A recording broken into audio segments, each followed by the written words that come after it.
नमस्कार मित्रांनो, टेक्निकल ज्ञान आणि नवीन अपडेटमध्ये तुमचे स्वागत आहे। आज आपण आपल्या या व्हिडिओमध्ये बघणार आहोत रेशन कार्ड धारकांना आनंदाची बातमी। प्रत्येकाला मिळणार 8,000 रुपये आणि 15 जानेवारी पासून बरेच नवीन फायदे होणार आहे। काय असणार मित्रांनो, चला बघूया आपल्या आजच्या या व्हिडिओच्या माध्यमातून। मित्रांनो, मोदी सरकारचा मोठा निर्णय, लोकांना सरकारकडून स्वस्त दरात रेशन मिळावे यासाठी देशात रेशन कार्ड आवश्यक आहे। कोरोनाच्या काळात खाद्यतेलापासून ते गहू आणि मिठापर्यंत सर्व काही सरकारकडून वाटण्यात आले, पण तुम्हाला सर्व माहिती आहे का? रेशन कार्डवर सर्वांना मोफत रेशन मिळत आहे। त्याचबरोबर अजून काय मिळत आहे जाणून घ्या। मित्रांनो, शीतपत्रिका बनवण्यासाठी काही महत्त्वाच्या गोष्टी आहेत, त्यानुसार लोकांना कागदपत्रे जमा करावी लागतील। पांढऱ्या रंगाचे रेशन कार्ड, अधिक श्रीमंत लोकांना दिले जाणारे रेशन कार्डचे फायदे, कुटुंबाला अनुदानित अन्नाची गरज नाही, ओळखपत्र आणि अन्नासाठी पिवळे रेशन कार्ड वापरले जाते। BPL कार्ड म्हणजे मिठाचे हे रेशन कार्ड सर्वात गरीब कुटुंबांना दिले जाते आणि बेरोजगारासाठी उपयुक्त आहे। रेशन कार्डसाठी आवश्यक ही कागदपत्रे: तुमचे पॅन कार्ड आधारशी लिंक असणे असावे, 3 पासपोर्ट आकाराचे photo, Aadhaar card xerox, PAN card xerox, driving licence, मतदान ओळखपत्र, सध्याचा मोबाईल क्रमांक, नाव LG card, light bill, bank passbook, आय प्रमाणपत्र, ड्रायव्हिंग लायसन्स इत्यादी कागदपत्र आवश्यक आहेत।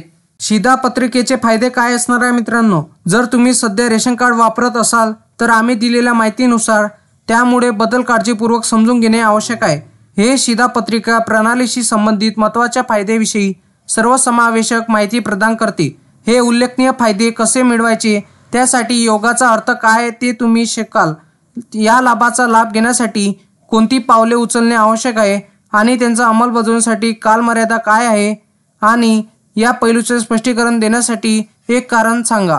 Ration card update online. जर तुम्ही BPL रेशन कार्ड लिस्ट 2024 मध्ये असाल तर सर्वप्रथम तुम्हाला हे स्पष्ट करावे लागेल की तुमचे वार्षिक उत्पन्न 18,000 पेक्षा कमी आहे। जर होय तर तुम्हाला यादीत समाविष्ट केले जाईल।